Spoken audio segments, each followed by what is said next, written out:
Bienvenue sur Classique en lecture. 5 semaines en ballon de Jules Verne. Chapitre 11, lu par Bernard. Arrivé à Zanzibar, le consul anglais, mauvaise disposition des habitants, l'île Koumbeni, les faiseurs de pluie, gonflement du ballon, départ du 18 avril, dernier adieu, le Victoria. Un vent constamment favorable avait hâté la marche du Resolute vers le lieu de sa destination. La navigation du canal de Mozambique fut particulièrement paisible. La traversée maritime faisait bien augurer de la traversée aérienne. Chacun aspirait au moment de l'arrivée et voulait mettre la dernière main aux préparatifs du docteur Fergusson. Enfin le bâtiment vint en vue de la ville de Zanzibar, située sur l'île du même nom, et le 15 avril, à 11 heures du matin, laissa tomber l'ancre dans le port. L'île de Zanzibar appartient à l'imam de Mascate, allié de la France et de l'Angleterre, et c'est à coup sûr sa plus belle colonie. Le port reçoit un grand nombre de navires des contrées avoisinantes. L'île n'est séparée de la côte africaine que par un canal dont la plus grande largeur n'excède pas 30 milles, 12 lieues et demie. Elle fait un grand commerce de gomme, d'ivoire et surtout d'ébène, car Zanzibar est le grand marché d'esclaves. Là vient se concentrer tout ce butin conquis dans les batailles que les chefs de l'intérieur se livrent incessamment. Ce trafic s'étend aussi sur toute la côte orientale et jusque sous les latitudes du Nil. Et monsieur Lejean y a vu faire ouvertement la traite sous pavillon français.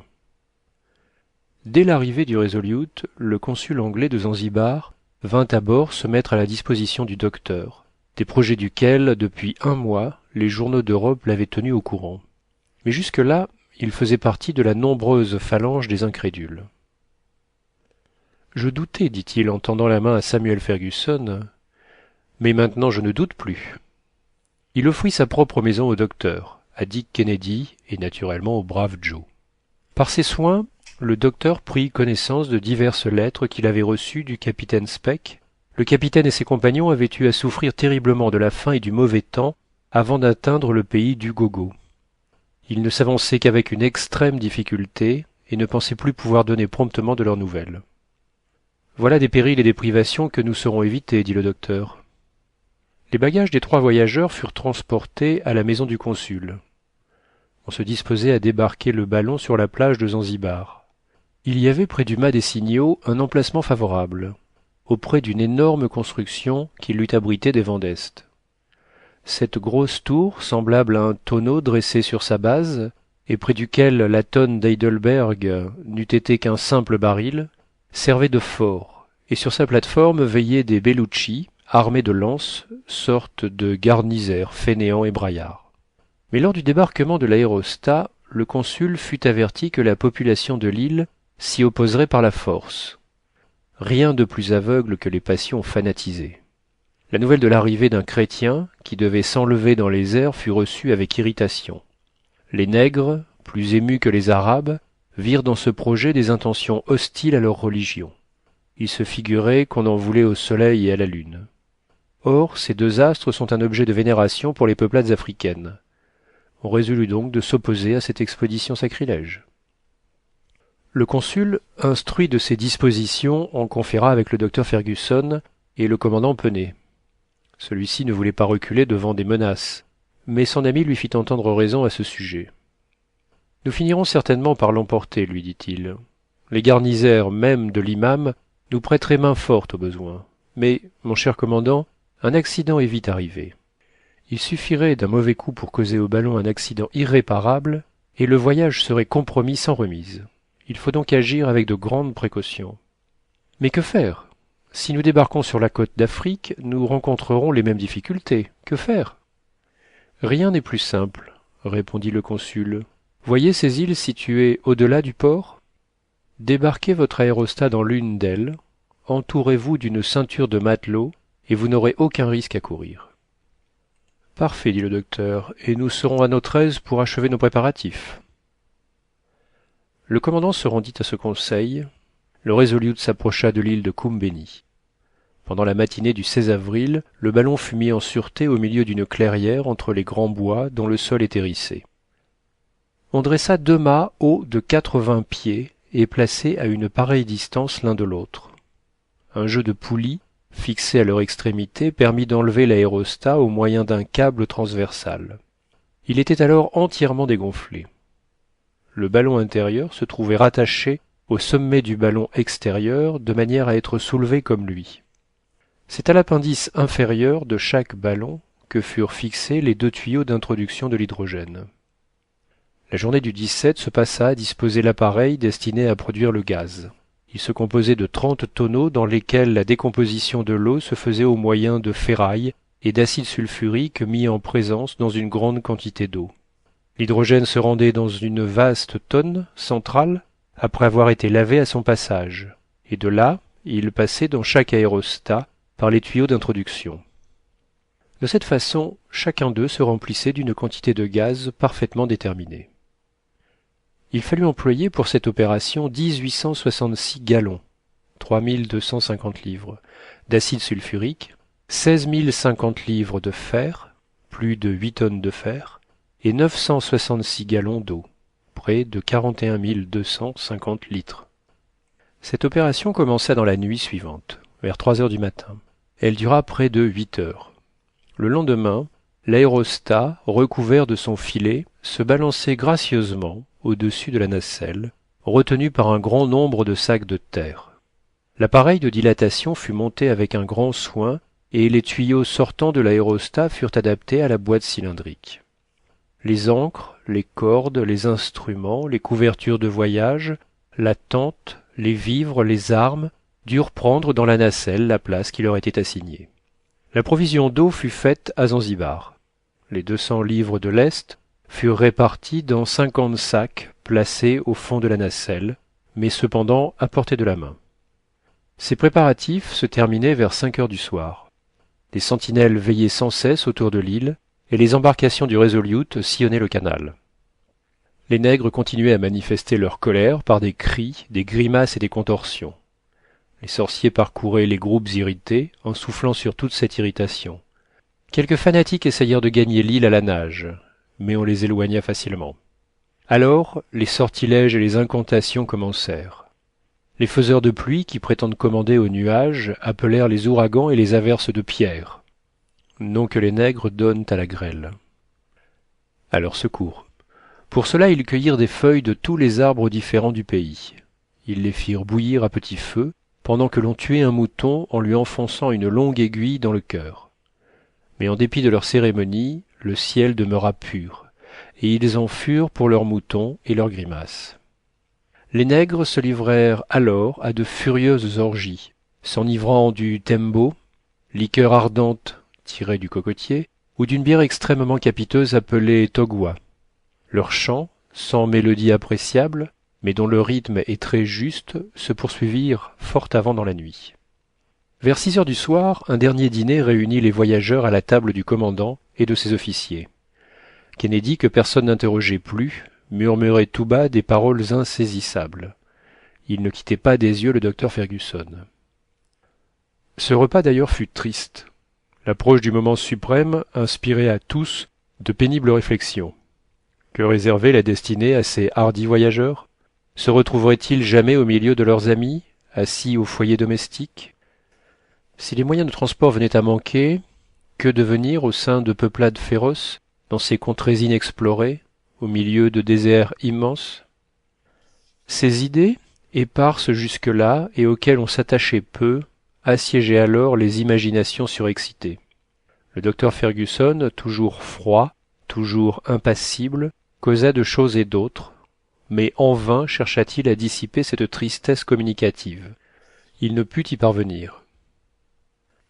Comme on craignait quelque démonstration contre la personne du docteur et de ses compagnons, ils couchèrent tous les trois à bord du Resolute. À 6 heures du matin, ils quittaient leur cabine et se rendaient à l'île de Koumbeni. Le ballon se balançait légèrement au souffle du vent de l'est.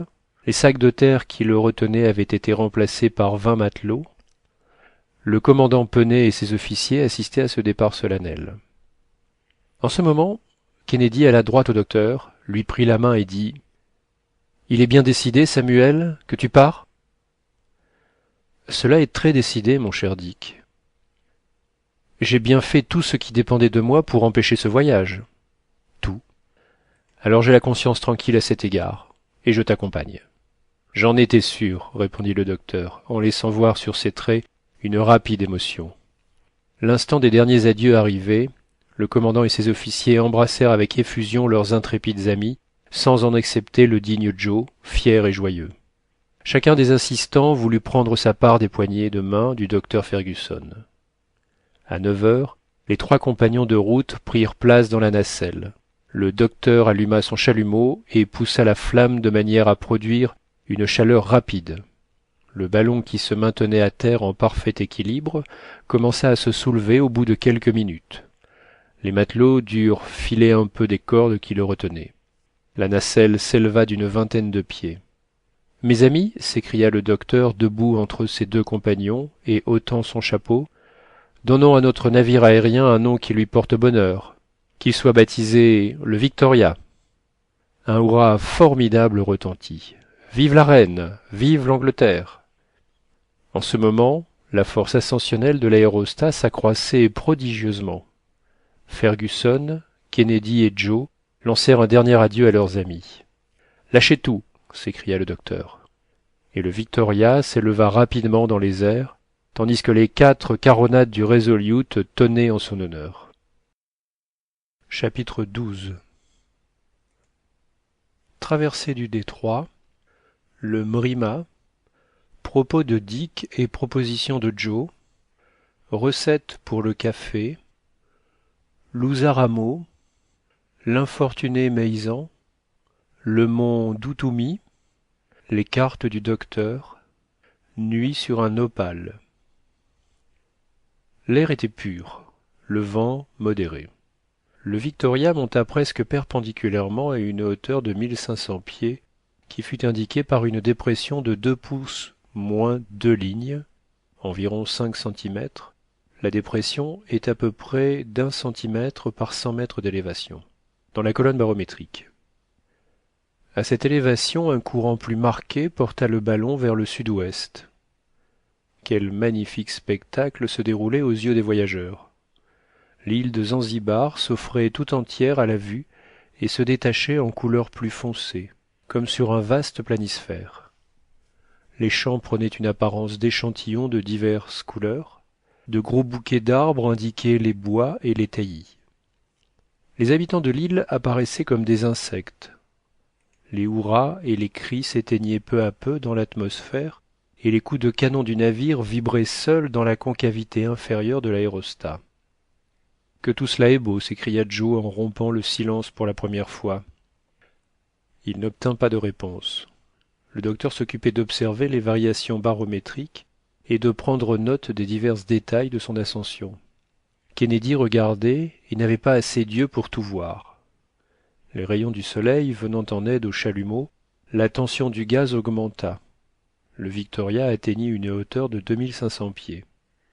Le Resolute apparaissait sous l'aspect d'une simple barque, et la côte africaine apparaissait dans l'ouest par une immense bordure d'écume. « Vous ne parlez pas, fit Joe.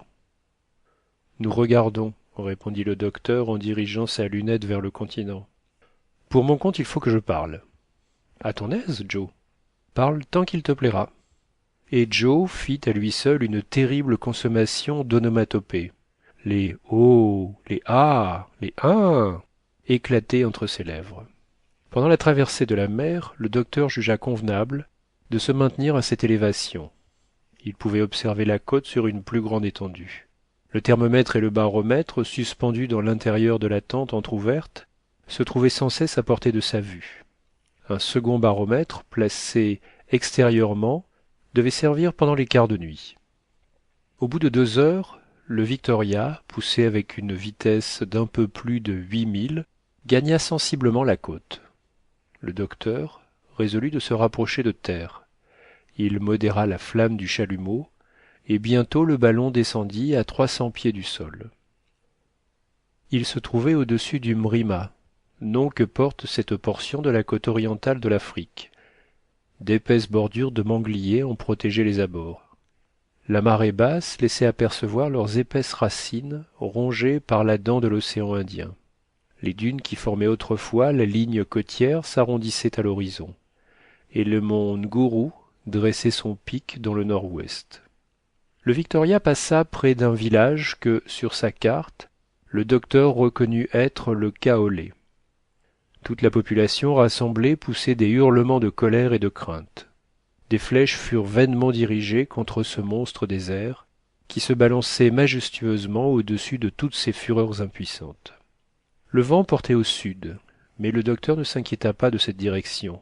Elle lui permettait au contraire de suivre la route tracée par les capitaines Burton et Speke. Kennedy était enfin devenu aussi loquace que Joe. Ils se renvoyaient mutuellement leurs phrases admiratives. « Fille des diligences, disait l'un. « Fille des steamers, disait l'autre. « Fille des chemins de fer, ripostait Kennedy, avec lesquels on traverse les pays sans les voir. »« Parlez-moi d'un ballon, reprenait Joe. On ne se sent pas marcher et la nature prend la peine de se dérouler à vos yeux. Quel spectacle, quelle admiration, quelle extase! Un rêve dans un hamac. Si nous déjeunions, fit Joe, que le grand air mettait en appétit. C'est une idée, mon garçon. Oh, la cuisine ne sera pas longue à faire. Du biscuit et de la viande conservée. Et du café à discrétion, ajouta le docteur. Je te permets d'emprunter un peu de chaleur à mon chalumeau. Il en a de reste, et de cette façon nous n'aurons point à craindre d'incendie. Ce serait terrible, reprit Kennedy. C'est comme une poudrière que nous avons au-dessus de nous.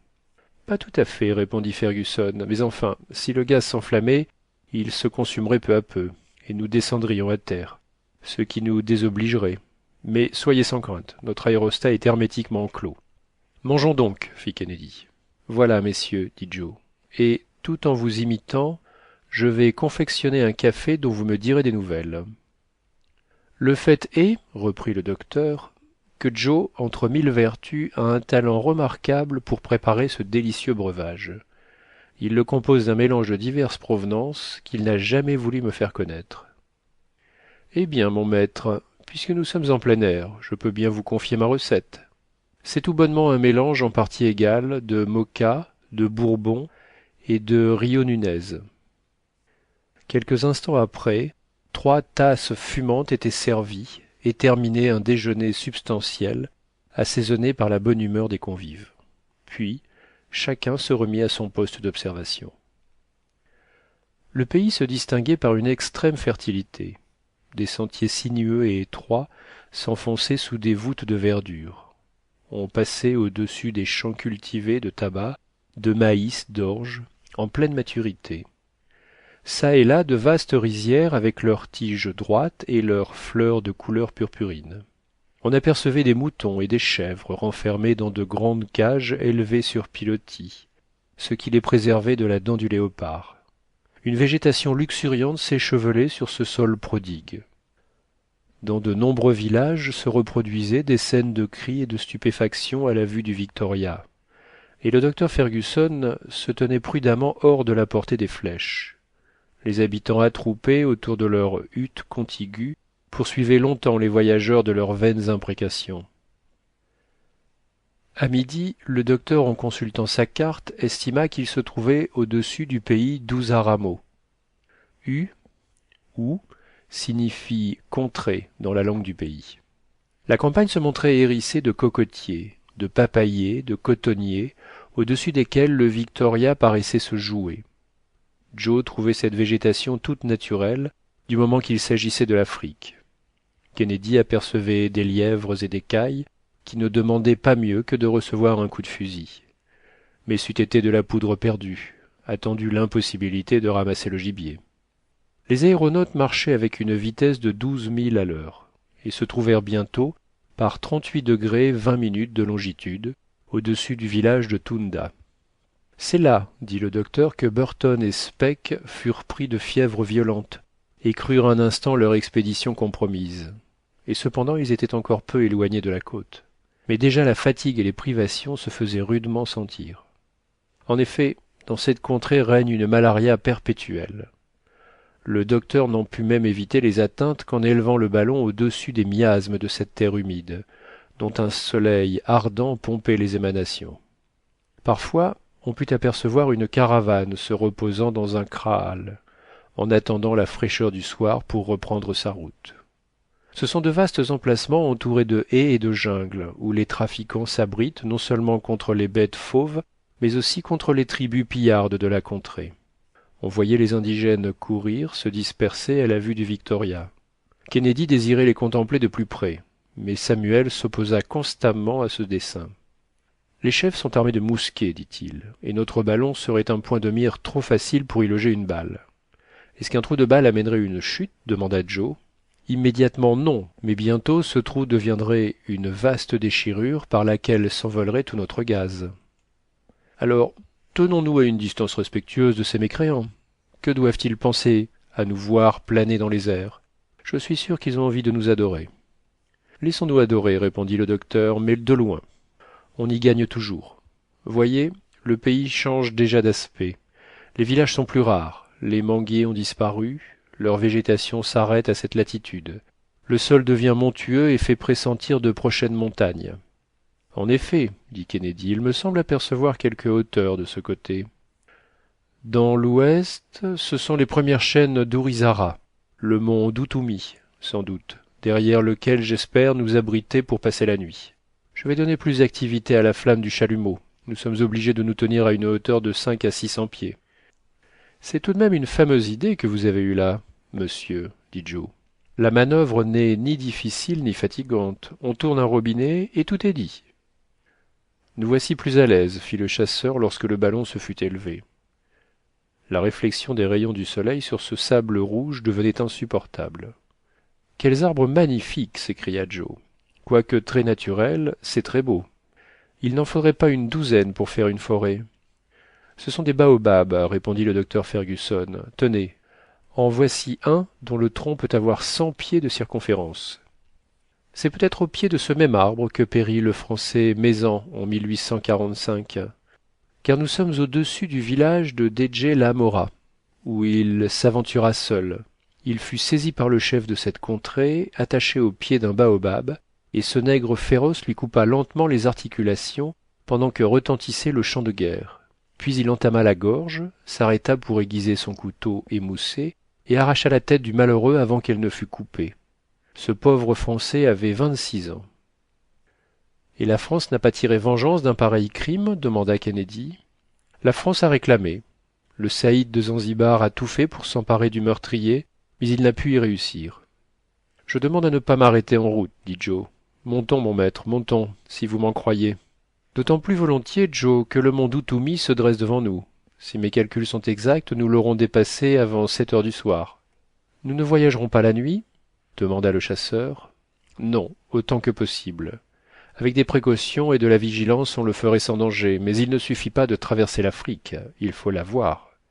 Jusqu'ici, nous n'avons pas à nous plaindre, mon maître, le pays le plus cultivé et le plus fertile du monde, au lieu d'un désert. Croyez donc aux géographes. Attendons, Joe, attendons, nous verrons plus tard. Vers 6h30 du soir, le Victoria se trouva en face du mont Duthumi. Il dut, pour le franchir, s'élever à plus de 3000 pieds, et pour cela, le docteur n'eut à élever la température que de 18 degrés, 10 degrés centigrades. On peut dire qu'il manœuvrait véritablement son ballon à la main. Kennedy lui indiquait les obstacles à surmonter, et le Victoria volait par les airs en rasant la montagne. À 8 heures, il descendait le versant opposé, dont la pente était plus adoucie. Les ancres furent lancées, au dehors de la nacelle, et l'une d'elles rencontra les branches d'un nopal énorme, s'y accrocha fortement. Aussitôt, Joe se laissa glisser par la corde et l'assujettit avec la plus grande solidité. L'échelle de soie lui fut tendue, et il remonta lestement.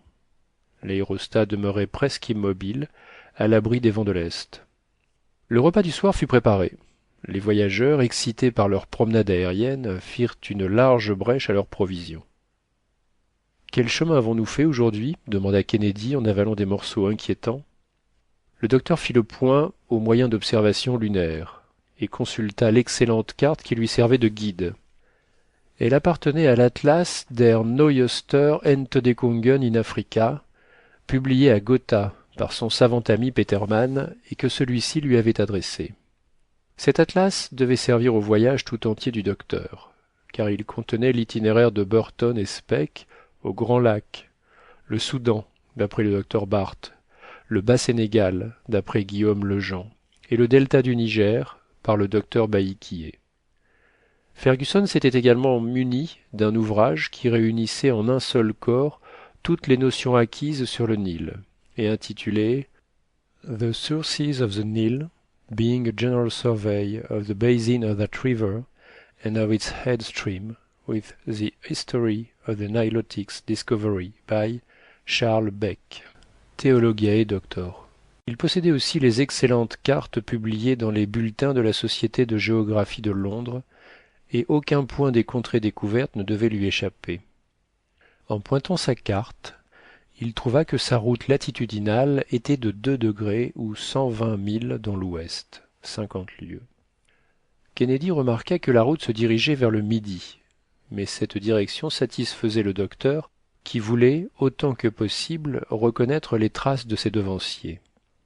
Il fut décidé que la nuit serait divisée en 3 quarts, afin que chacun pût à son tour veiller à la sûreté des 2 autres. Le docteur dut prendre le quart de 9 heures, Kennedy celui de minuit, et Joe celui de 3 heures du matin. Donc Kennedy et Joe, enveloppés dans leurs couvertures, s'étendirent sous la tente et dormirent paisiblement, tandis que veillait le docteur Fergusson. Chapitre 13. Changement de temps, fièvre de Kennedy, la médecine du docteur, voyage par terre, le bassin d'Imenge, le mont Rubeho, à 6000 pieds, une halte de jour. La nuit fut paisible. Cependant, le samedi matin, en se réveillant, Kennedy se plaignit de lassitude et de frissons de fièvre. Le temps changeait. Le ciel, couvert de nuages épais, semblait s'approvisionner pour un nouveau déluge.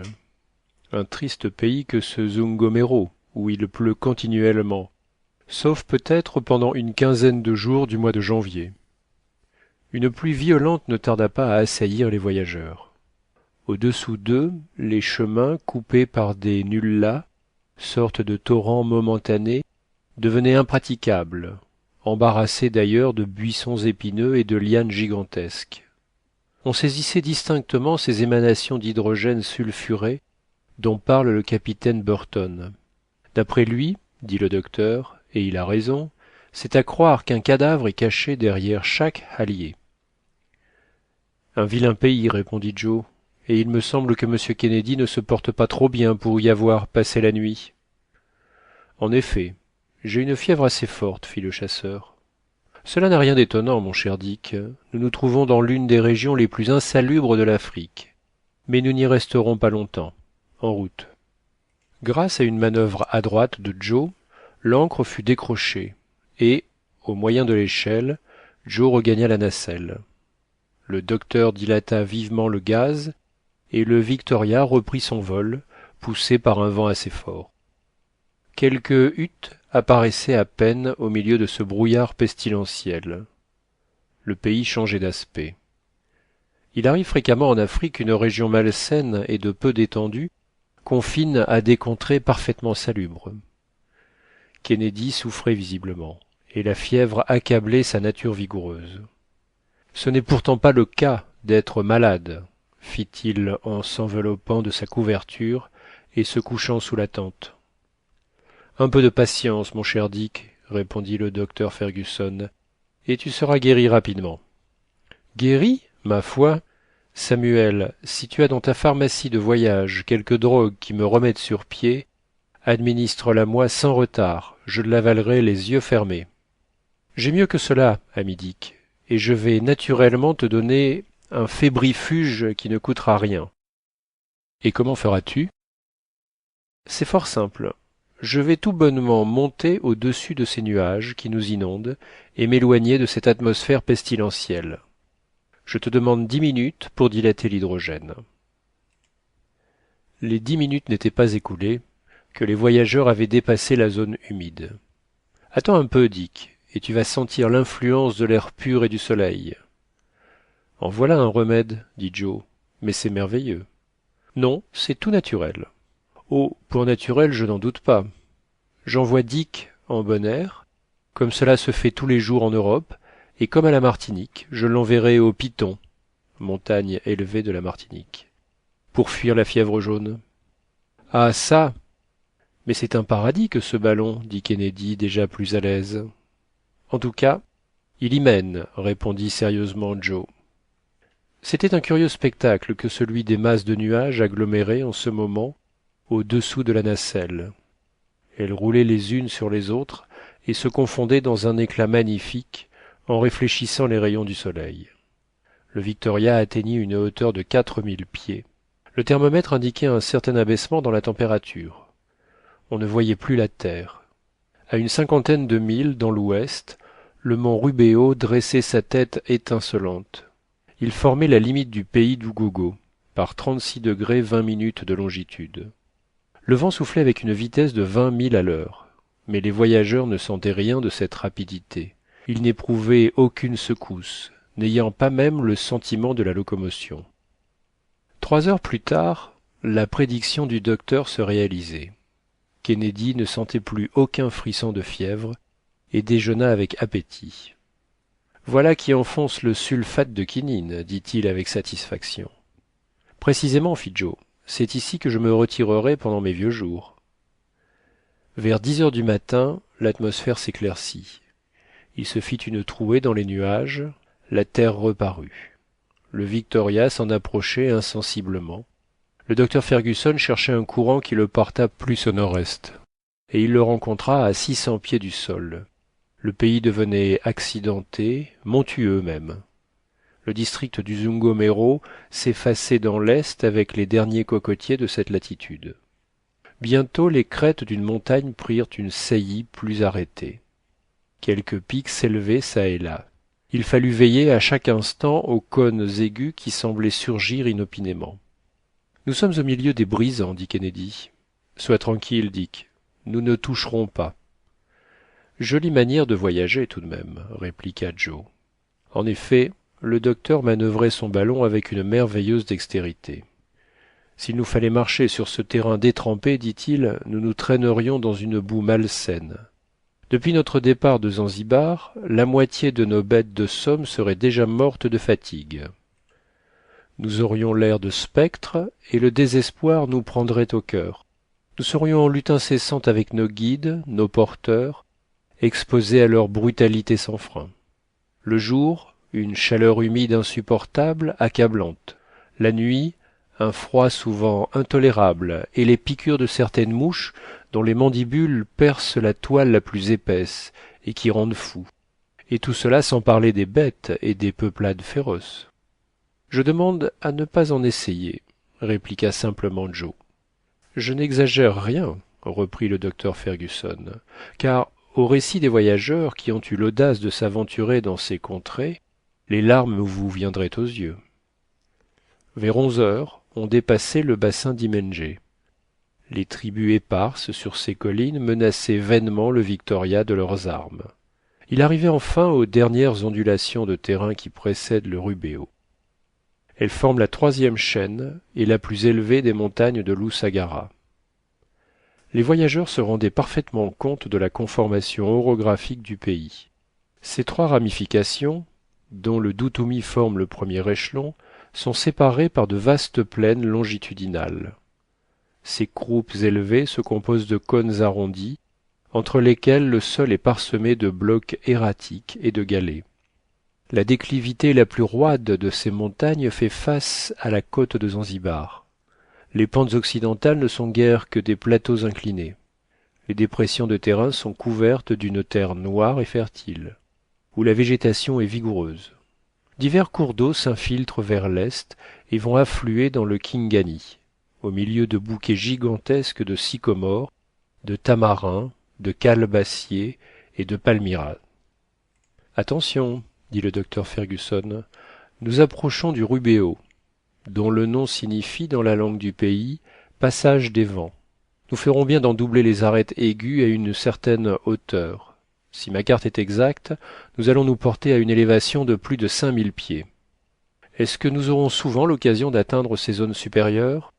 Rarement, L'altitude des montagnes de l'Afrique paraît être médiocre relativement au sommet de l'Europe et de l'Asie. Mais en tout cas, notre Victoria ne sera pas embarrassée de les franchir.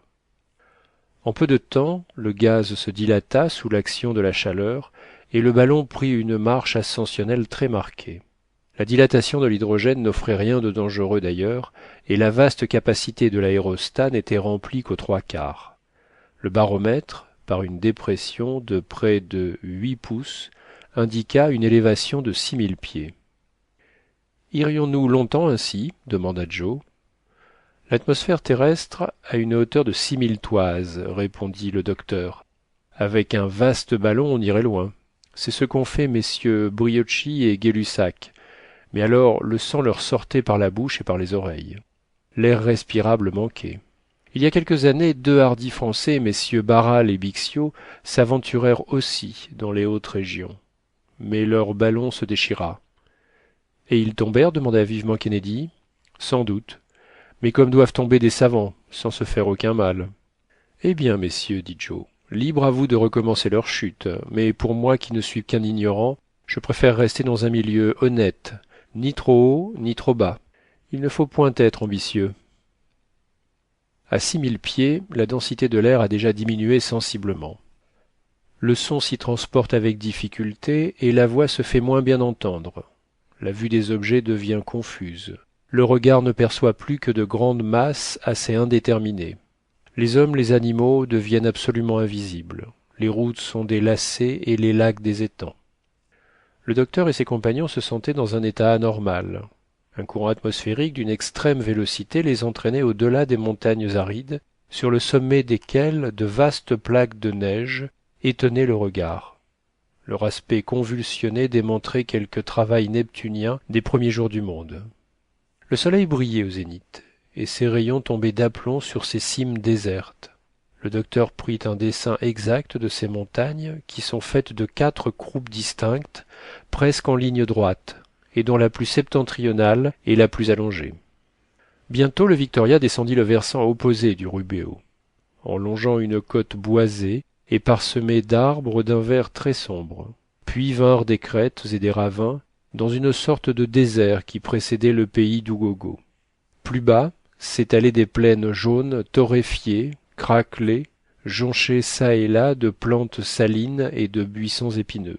Quelques taillis, plus loin, devenus forêts, embellirent l'horizon. Le docteur s'approcha du sol, les ancres furent lancées, et l'une d'elles s'accrocha bientôt dans les branches d'un vaste sycomore. Joe, se glissant rapidement dans l'arbre, assujettit l'ancre avec précaution. Le docteur laissa son chalumeau en activité pour conserver à l'aérostat une certaine force ascensionnelle qui le maintint en l'air. Le vent s'était presque subitement calmé. Maintenant, dit Fergusson, prends 2 fusils, ami Dick, l'un pour toi, l'autre pour Joe, et tâchez à vous deux de rapporter quelques belles tranches d'antilope. Ce sera pour notre dîner. En chasse, s'écria Kennedy. Il escalada la nacelle et descendit. Joe s'était laissé dégringoler de branche en branche et l'attendait en se détirant les membres. Le docteur, allégé du poids de ses 2 compagnons, put éteindre entièrement son chalumeau. N'allez pas vous envoler, mon maître, s'écria Joe. Sois tranquille, mon garçon, je suis solidement retenu. Je vais mettre mes notes en ordre. Bonne chasse et soyez prudents. D'ailleurs, de mon poste, j'observerai le pays et à la moindre chose suspecte, je tire un coup de carabine. Ce sera le signal de ralliement. Convenu, répondit le chasseur. Chapitre 14. La forêt de gommiers, l'antilope bleue, le signal de ralliement, un assaut inattendu, le kanyemé, une nuit en plein air, le mabunguru, jiwelamquas, provisions d'eau, arrivée à Kazeh. Le pays, aride, desséché, fait d'une terre argileuse qui se fendillait à la chaleur, paraissait désert. Çà et là, quelques traces de caravanes, des ossements blanchis d'hommes et de bêtes, à demi rongés et confondus dans la même poussière. Après une demi-heure de marche, Dick et Joe s'enfonçaient dans une forêt de gommiers, l'œil aux aguets et le doigt sur la détente du fusil. On ne savait pas à quoi on aurait affaire. Sans être un rifleman, Joe maniait adroitement une arme à feu. Cela fait du bien de marcher, monsieur Dick. Et cependant ce terrain-là n'est pas trop commode, fit-il en heurtant les fragments de quartz dont il était parsemé. Kennedy fit signe à son compagnon de se taire et de s'arrêter. Il fallait savoir se passer de chien, et, quelle que fût l'agilité de Joe, il ne pouvait avoir le nez d'un braque ou d'un lévrier. Dans le lit d'un torrent où stagnaient encore quelques mares, se désaltérait une troupe d'une dizaine d'antilopes. Ces gracieux animaux, flairant un danger, paraissaient inquiets. Entre chaque lampée, leurs jolies têtes se redressaient avec vivacité, humant de ses narines mobiles l'air au vent des chasseurs. Kennedy contourna quelques massifs tandis que Joe demeurait immobile. Il parvint à portée de fusil et fit feu. La troupe disparut en un clin d'œil. Seule une antilope mâle, frappée au défaut de l'épaule, tombait foudroyée. Kennedy se précipita sur sa proie. C'était un Blauwebok, un magnifique animal d'un bleu pâle tirant sur le gris, avec le ventre et l'intérieur des jambes d'une blancheur de neige. Le beau coup de fusil, s'écria le chasseur. C'est une espèce très rare d'antilope, et j'espère bien préparer sa peau de manière à la conserver. Par exemple, y pensez-vous, monsieur Dick? Sans doute, regarde donc ce splendide pelage. Mais le docteur Fergusson ne mettra jamais une pareille surcharge. Tu as raison, Joe. Il est pourtant fâcheux d'abandonner tout entier un si bel animal. Tout entier, non pas, monsieur Dick. Nous allons en tirer tous les avantages nutritifs qu'il possède, et, si vous le permettez, je vais m'en acquitter aussi bien que le syndic de l'honorable corporation des bouchers de Londres. À ton aise, mon ami. Tu sais pourtant qu'en ma qualité de chasseur, je ne suis pas plus embarrassé de dépouiller une pièce de gibier que de l'abattre. J'en suis sûr, monsieur Dick. Alors ne vous gênez pas pour établir un fourneau sur 3 pierres. Vous aurez du bois mort en quantité, et je ne vous demande que quelques minutes pour utiliser vos charbons ardents. Ce ne sera pas long, répliqua Kennedy. Il procéda aussitôt à la construction de son foyer qui flambait quelques instants plus tard. Joe avait retiré du corps de l'antilope une douzaine de côtelettes et les morceaux les plus tendres du filet, qui se transformèrent bientôt en grillades savoureuses. Voilà qui fera plaisir à l'ami Samuel, dit le chasseur. Savez-vous à quoi je pense, monsieur Dick? Mais à ce que tu fais, sans doute, à tes beefsteaks? Pas le moins du monde. Je pense à la figure que nous ferions si nous ne retrouvions plus l'aérostat. Bon, quelle idée! Tu veux que le docteur nous abandonne? Non, mais si son ancre venait à se détacher? Impossible. D'ailleurs, Samuel ne serait pas embarrassé de redescendre avec son ballon, il le manœuvre assez proprement. Mais si le vent l'emportait, s'il ne pouvait revenir vers nous? Voyons, Joe, trêve à tes suppositions, elles n'ont rien de plaisant. Ah, monsieur, tout ce qui arrive en ce monde est naturel. Or, tout peut arriver, donc il faut tout prévoir. En ce moment, un coup de fusil retentit dans l'air. Hein? Fit Joe. Ma carabine? Je reconnais sa détonation. Un signal? Un danger pour nous? Pour lui peut-être, répliqua Joe. En route. Les chasseurs avaient rapidement ramassé le produit de leur chasse, et ils reprirent leur chemin en se guidant sur des brisées que Kennedy avait faites. L'épaisseur du fourré les empêchait d'apercevoir le Victoria dont ils ne pouvaient être bien éloignés. Un second coup de feu se fit entendre. Cela presse, fit Joe. Bon, encore une autre détonation? Cela m'a l'air d'une défense personnelle. Hâtons-nous. Et ils coururent à toutes jambes. Arrivés à la lisière du bois, ils virent tout d'abord le Victoria à sa place et le docteur dans la nacelle. Qu'y a-t-il donc? Demanda Kennedy. Grand Dieu! S'écria Joe. Que vois-tu? Là-bas, une troupe de nègres qui assiègent le ballon? En effet, à 2 milles de là, une trentaine d'individus se pressaient en gesticulant, en hurlant, en gambadant au pied du sycomore. Quelques-uns, grimpés dans l'arbre, s'avançaient jusque sur les branches les plus élevées. Le danger semblait imminent. Mon maître est perdu! S'écria Joe. Allons, Joe, du sang-froid et du coup d'œil. Nous tenons la vie de 4 de ces moricauds dans nos mains. En avant! Ils avaient franchi 1 mille avec une extrême rapidité quand un nouveau coup de fusil partit de la nacelle. Il atteignit un grand diable qui se hissait par la corde de l'ancre. Un corps sans vie tomba de branche en branche et resta suspendu à une vingtaine de pieds du sol, ses 2 bras et ses 2 jambes se balançant dans l'air. Hein? Fit Joe en s'arrêtant. Par où diable se tient-il donc cet animal? Peu importe, répondit Kennedy. Courons, courons. Ah, monsieur Kennedy, s'écria Joe, en éclatant de rire, par sa queue. C'est par sa queue. Un singe, ce ne sont que des singes. Ça vaut encore mieux que des hommes, répliqua Kennedy, en se précipitant au milieu de la bande hurlante. C'était une troupe de cynocéphales assez redoutables, féroces et brutaux, horribles à voir, avec leurs museaux de chiens.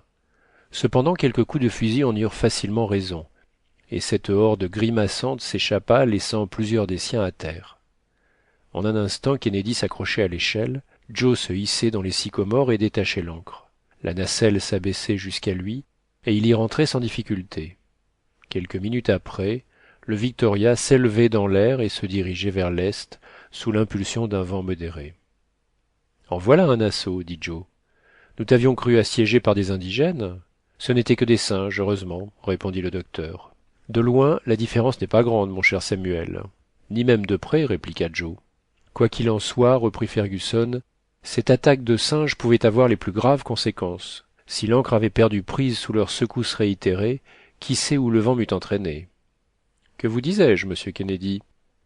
Tu avais raison, Joe, mais tout en ayant raison, à ce moment-là, tu préparais des beefsteaks d'antilope dont la vue me mettait déjà en appétit. Je le crois bien, répondit le docteur. La chair d'antilope est exquise. Vous pouvez en juger, monsieur. La table est servie.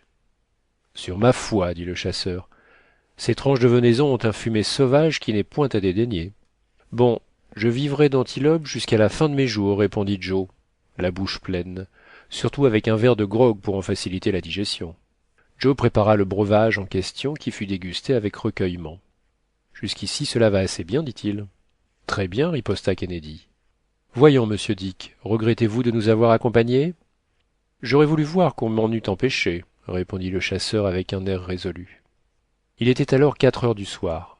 Le Victoria rencontra un courant plus rapide, le sol montait insensiblement, et bientôt la colonne barométrique indiqua une hauteur de 1500 pieds au-dessous du niveau de la mer. Le docteur fut alors obligé de soutenir son aérostat par une dilatation de gaz assez forte, et le chalumeau fonctionnait sans cesse. Vers 7 heures, le Victoria planait sur le bassin de Kanyemé. Le docteur reconnut aussitôt ce vaste défrichement de 10 milles d'étendue, avec ses villages perdus au milieu des baobabs et des calebassiers. Là est la résidence de l'un des sultans du pays de l'Ugogo, où la civilisation est peut-être moins arriérée. On y vend plus rarement les membres de sa famille. Mais bêtes et gens tous vivent ensemble, dans des huttes rondes sans charpente et qui ressemblent à des meules de foin. Après Kanyemé, le terrain devint aride et rocailleux. Mais au bout d'une heure, dans une dépression fertile, la végétation reprit toute sa vigueur, à quelque distance de Mdaburu. Le vent tombait avec le jour, et l'atmosphère semblait s'endormir. Le docteur chercha vainement un courant à différentes hauteurs. En voyant ce calme de la nature, il résolut de passer la nuit dans les airs, et pour plus de sûreté, il s'éleva de 1000 pieds environ. Le Victoria demeurait immobile, la nuit magnifiquement étoilée se fit en silence. Dick et Joe s'étendirent sur leurs couches, paisibles, et s'endormirent d'un profond sommeil pendant le quart du docteur. À minuit, celui-ci fut remplacé par l'écossais. S'il survenait le moindre incident, réveille-moi, lui dit-il, et surtout ne perds pas le baromètre des yeux. C'est notre boussole à nous autres. La nuit fut froide. Il y eut jusqu'à 27 degrés, 14 degrés centigrades, de différence entre sa température et celle du jour. Avec les ténèbres avait éclaté le concert nocturne des animaux que la soif et la faim chassent de leurs repères. Les grenouilles firent retentir leur voix de soprano, doublée du glapissement des chacals, pendant que la basse imposante des lions soutenait les accords de cet orchestre vivant. En reprenant son poste le matin, le docteur Fergusson consulta sa boussole et s'aperçut que la direction du vent avait changé pendant la nuit. Le Victoria dérivait dans le nord-est d'une trentaine de milles depuis 2 heures environ. Il passait au-dessus du Mabunguru, pays pierreux parsemé de blocs de syénite d'un beau poli et tout bosselé de roches en dos d'âne. Des masses coniques, semblables aux rochers de Karnak, hérissaient le sol comme autant de dolmens druidiques. De nombreux ossements de buffles et d'éléphants blanchissaient çà et là. Il y avait peu d'arbres, sinon dans l'est, des bois profonds sous lesquels se cachaient quelques villages. Vers 7 heures, une roche ronde de près de 2 milles d'étendue, apparut comme une immense carapace. « Nous sommes en bon chemin, dit le docteur Fergusson. Voilà Jihoue-Lamquois, où nous allons faire halte pendant quelques instants. Je vais renouveler la provision d'eau nécessaire à l'alimentation de mon chalumeau. Essayons de nous accrocher quelque part. » « Il y a peu d'arbres, répondit le chasseur. Essayons cependant. Joe, jette l'ancre. » Le ballon, perdant peu à peu de sa force ascensionnelle, s'approcha de terre. Les ancres coururent, la patte de l'une d'elles s'engagea dans une fissure de rocher et le Victoria demeura immobile. Il ne faut pas croire que le docteur pût éteindre complètement son chalumeau pendant ces haltes. L'équilibre du ballon avait été calculé au niveau de la mer. Or le pays allait toujours en montant, et se trouvant élevé de 600 à 700 pieds, le ballon aurait eu une tendance à descendre plus bas que le sol lui-même. Il fallait donc le soutenir par une certaine dilatation du gaz.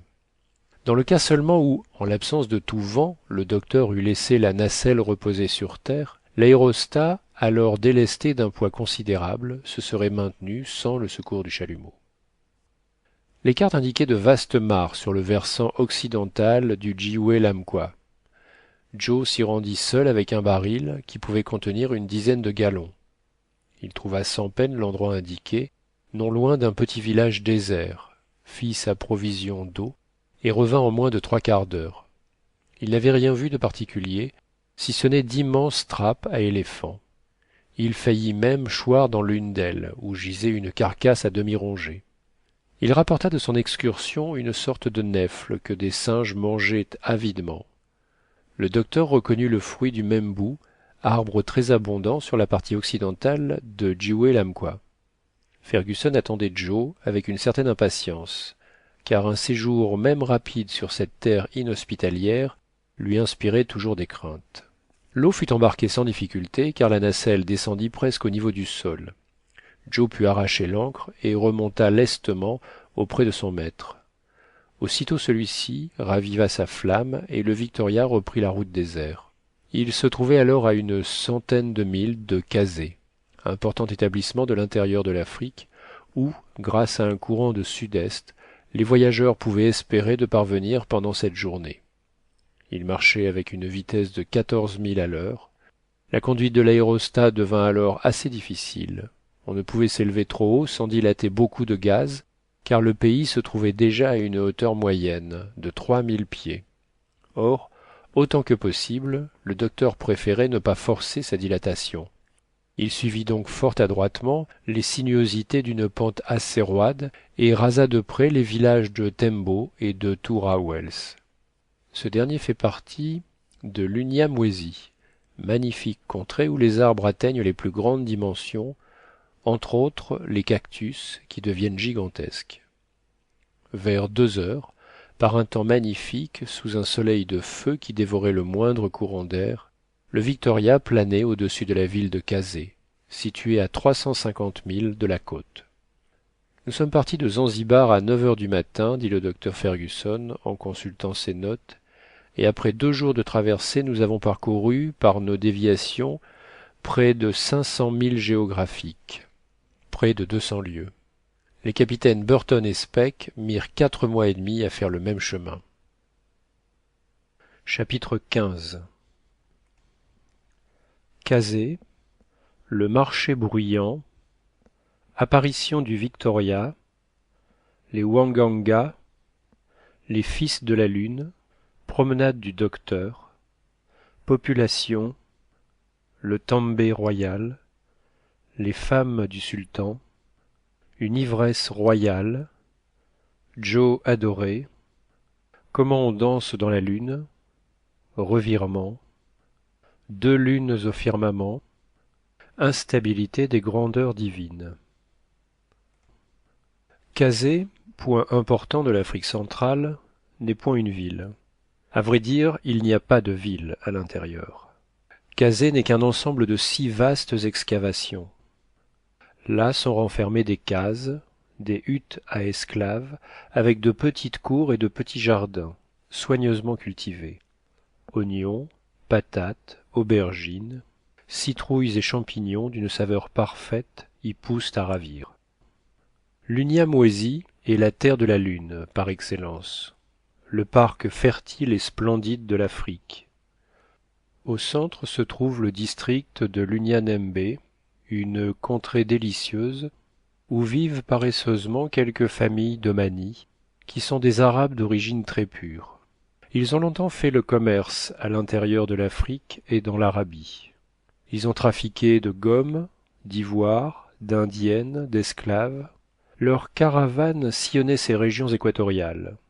Elles vont encore chercher à la côte les objets de luxe et de plaisir pour ces marchands enrichis, et ceux-ci, au milieu de femmes et de serviteurs, mènent dans cette contrée charmante l'existence la moins agitée et la plus horizontale, toujours étendus, riant, fumant ou dormant. Autour de ces excavations, de nombreuses cases d'indigènes, de vastes emplacements pour les marchés, des champs de cannabis et de datura, de beaux arbres et de frais ombrages. Voilà Kazeh. Là est le rendez-vous général des caravanes. Celles du sud avec leurs esclaves et leurs chargements d'ivoire, celles de l'ouest qui exportent le coton et les verroteries aux tribus des Grands Lacs.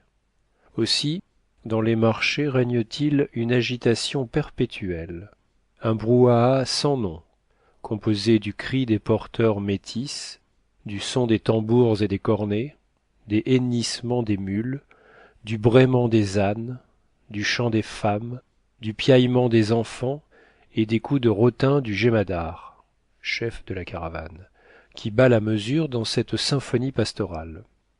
Là s'étalent sans ordre et même avec un désordre charmant les étoffes voyantes, les rassades, les ivoires, les dents de rhinocéros, les dents de requin, le miel, le tabac, le coton. Là se pratiquent les marchés les plus étranges, où chaque objet n'a de valeur que par les désirs qui l'excitent. Tout d'un coup, cette agitation, ce mouvement, ce bruit, tomba subitement. Le Victoria venait d'apparaître dans les airs. Il planait majestueusement et descendait peu à peu, sans s'écarter de la verticale. Hommes, femmes, enfants, esclaves, marchands, arabes et nègres, tout disparut et se glissa dans les tembés et sous les huttes. Mon cher Samuel, dit Kennedy, si nous continuons à produire de pareils effets, nous aurons de la peine à établir des relations commerciales avec ces gens-là. Il y aurait cependant, dit Joe, une opération commerciale d'une grande simplicité à faire. Ce serait de descendre tranquillement et d'emporter les marchandises les plus précieuses sans nous préoccuper des marchands. On s'enrichirait. Bon, répliqua le docteur.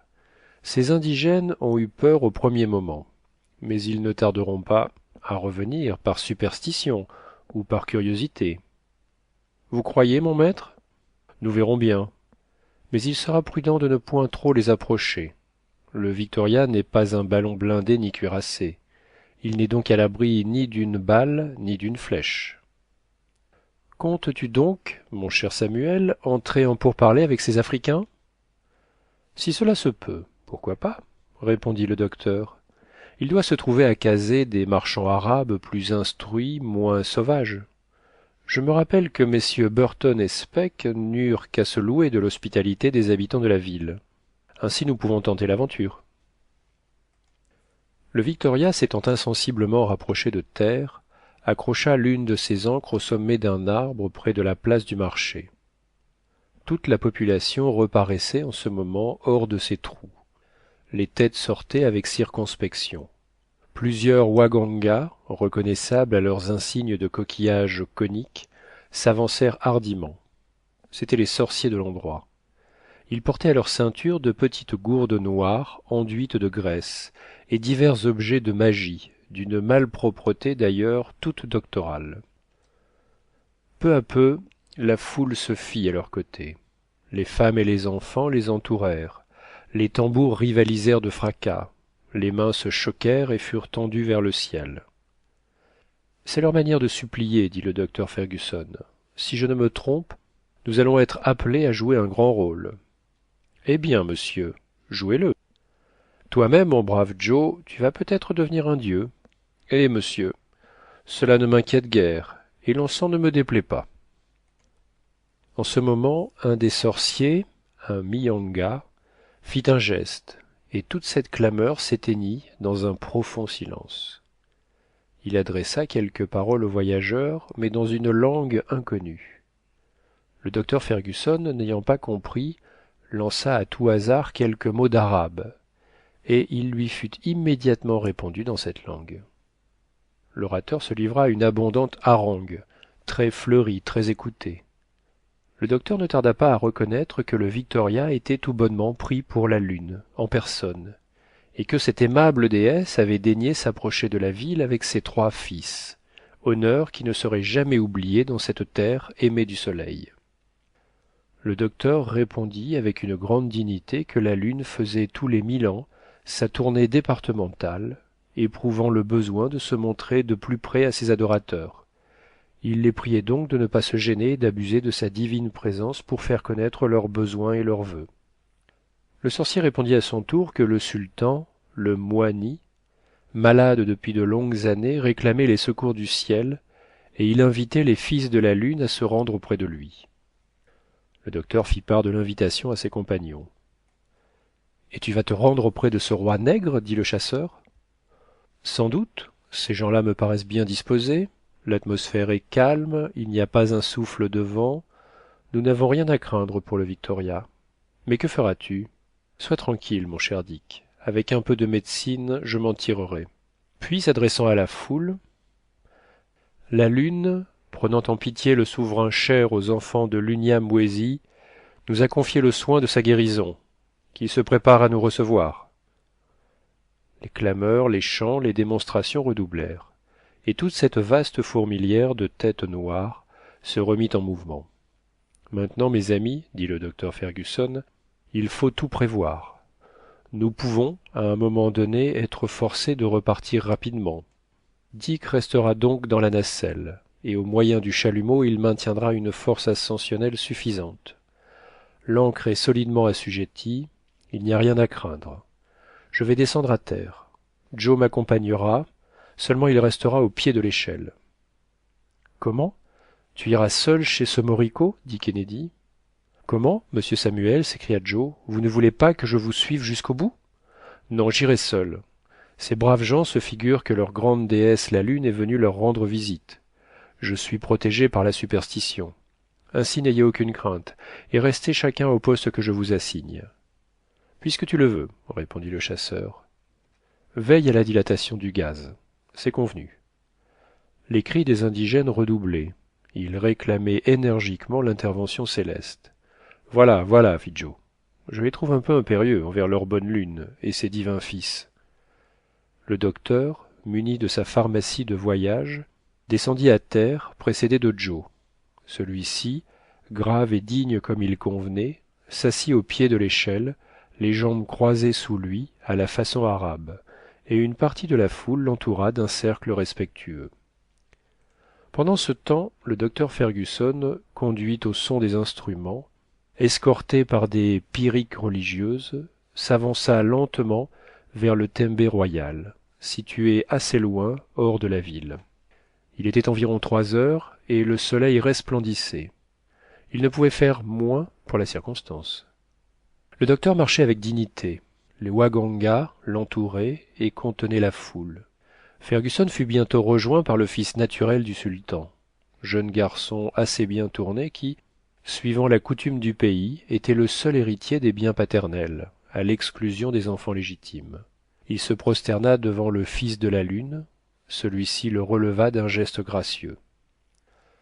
3/4 d'heure après, par des sentiers ombreux au milieu de tout le luxe d'une végétation tropicale, cette procession enthousiasmée arriva au palais du sultan, sorte d'édifice carré appelé Ititenia et situé au versant d'une colline. Une espèce de véranda, formée par le toit de chaume, régnait à l'extérieur, appuyée sur des poteaux de bois qui avaient la prétention d'être sculptés. De longues lignes d'argile rougeâtre ornaient les murs, cherchant à reproduire des figures d'hommes et de serpents, ceux-ci naturellement mieux réussis que ceux-là. La toiture de cette habitation ne reposait pas immédiatement sur les murailles, et l'air pouvait y circuler librement. D'ailleurs, pas de fenêtre et à peine une porte. Le docteur Fergusson fut reçu avec de grands honneurs par les gardes et les favoris, des hommes de belle race, des Wanyamwezi, type pur des populations de l'Afrique centrale, forts et robustes, bien faits et bien portants. Leurs cheveux divisés en un grand nombre de petites tresses retombaient sur leurs épaules.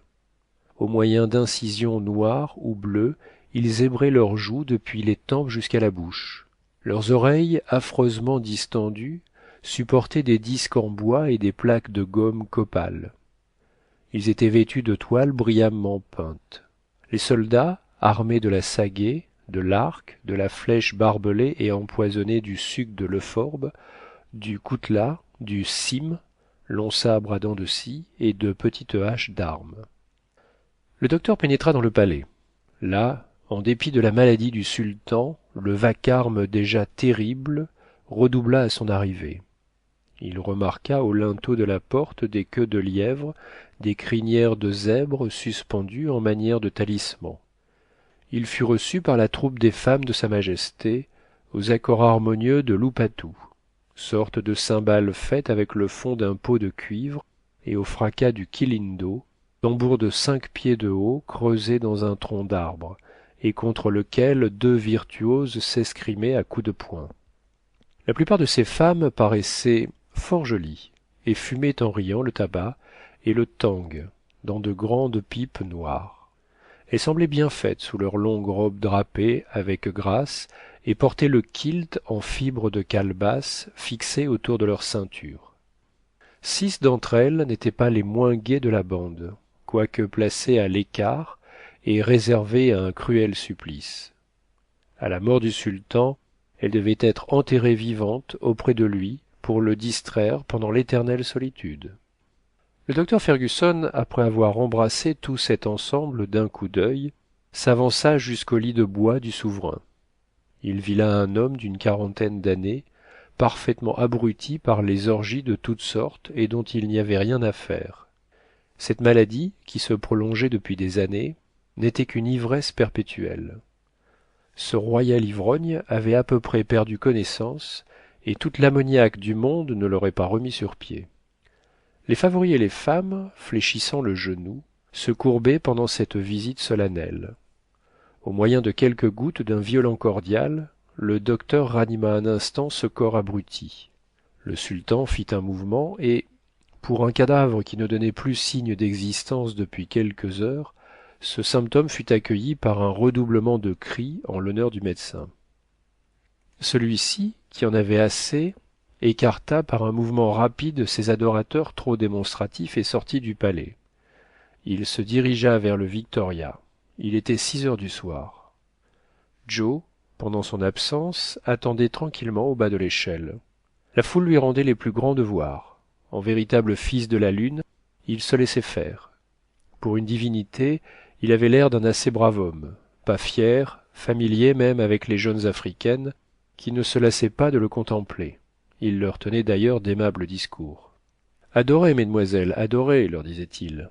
Je suis un bon diable, quoique fils de déesse. » On lui présenta les dons propitiatoires, ordinairement déposés dans les mzimu, ou hautes fétiches. Cela consistait en épis d'orge et en pombé. Joe se crut obligé de goûter à cette espèce de bière forte, mais son palais, quoique fait au gin et au whisky, ne put en supporter la violence. Il fit une affreuse grimace que l'assistance prit pour un sourire aimable. Et puis les jeunes filles, confondant leurs voix dans une mélopée traînante, exécutèrent une danse grave autour de lui. « Ah, vous dansez, dit-il. Eh bien, je ne serai pas en reste avec vous, et je vais vous montrer une danse de mon pays. » Et il entama une gigue étourdissante, se contournant, se détirant, se déjetant, dansant des pieds, dansant des genoux, dansant des mains, se développant en contorsions extravagantes, en poses incroyables, en grimaces impossibles, donnant ainsi à ces populations une étrange idée de la manière dont les dieux dansent dans la lune. Or, tous ces Africains, imitateurs comme des singes, eurent bientôt fait de reproduire ces manières, ces gambades, ces trémoussements. Ils ne perdaient pas un geste, il n'oubliait pas une attitude. Ce fut alors un tohu-bohu, un remuement, une agitation dont il est difficile de donner une idée, même faible. Au plus beau de la fête, Joe aperçut le docteur. Celui-ci revenait en toute hâte, au milieu d'une foule hurlante et désordonnée.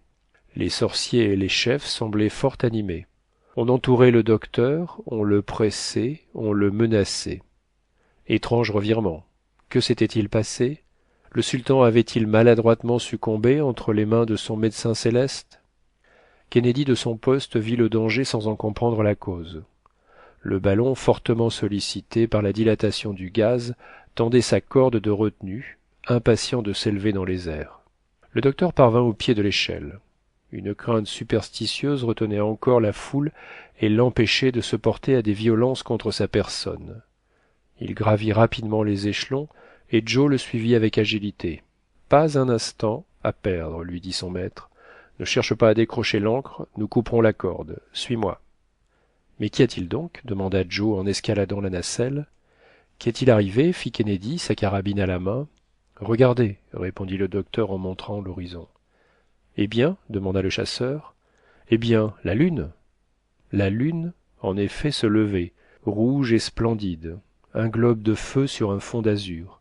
C'était bien elle et le Victoria. Où il y avait deux lunes, où les étrangers n'étaient que des imposteurs, des intrigants, des faux dieux. Telles avaient été les réflexions naturelles de la foule. De là le revirement. Joe ne put retenir un immense éclat de rire. La population de Kazeh, comprenant que sa proie lui échappait, poussa des hurlements prolongés. Des arcs, des mousquets furent dirigés vers le ballon. Mais un des sorciers fit un signe. Les armes s'abaissèrent. Il grimpa dans l'arbre avec l'intention de saisir la corde de l'ancre et d'amener la machine à terre. Joe s'élança une hachette à la main. Faut-il couper, dit-il. Attends, répondit le docteur. Mais ce nègre, nous pourrons peut-être sauver notre ancre, et j'y tiens. Il sera toujours temps de couper. Le sorcier arriva dans l'arbre, fit si bien qu'en rompant les branches, il parvint à décrocher l'ancre. Celle-ci, violemment attirée par l'aérostat, attrapa le sorcier entre les jambes, et celui-ci, à cheval sur cet hippogriffe inattendu, partit pour les régions de l'air. La stupeur de la foule fut immense, de voir l'un de ces Waganga s'élancer dans l'espace. « Hurrah !» s'écria Joe, pendant que le Victoria, grâce à sa puissance ascensionnelle, montait avec une grande rapidité. « Il se tient bien, dit Kennedy. Un petit voyage ne lui fera pas de mal. »« Est-ce que nous allons lâcher ce nègre tout d'un coup ?» demanda Joe. « Fi donc, répliqua le docteur. Nous le replacerons tranquillement à terre, et je crois qu'après une telle aventure, son pouvoir de magicien s'accroîtra singulièrement dans l'esprit de ses contemporains. »« Ils sont capables d'en faire un dieu !» s'écria Joe. Le Victoria était parvenu à une hauteur de 1000 pieds environ. Le nègre se cramponnait à la corde avec une énergie terrible. Il se taisait, ses yeux demeuraient fixes, sa terreur se mêlait d'étonnement. Un léger vent d'ouest poussait le ballon au-delà de la ville. Une demi-heure plus tard, le docteur, voyant le pays désert, modéra la flamme du chalumeau et se rapprocha de terre. À 20 pieds du sol, le nègre prit rapidement son parti. Il s'élança, tomba sur les jambes et se mit à fuir vers Kazeh, tandis que subitement délesté, le Victoria remontait dans les airs. Merci d'avoir écouté les chapitres 11 à 15 de 5 semaines en ballon sur Classique en lecture. Si cette vidéo vous a plu, vous pouvez la partager. N'hésitez pas à liker, vous abonner et activer la cloche des notifications pour être prévenu lorsque je sors une nouvelle vidéo de lecture. À très vite sur Classique en lecture.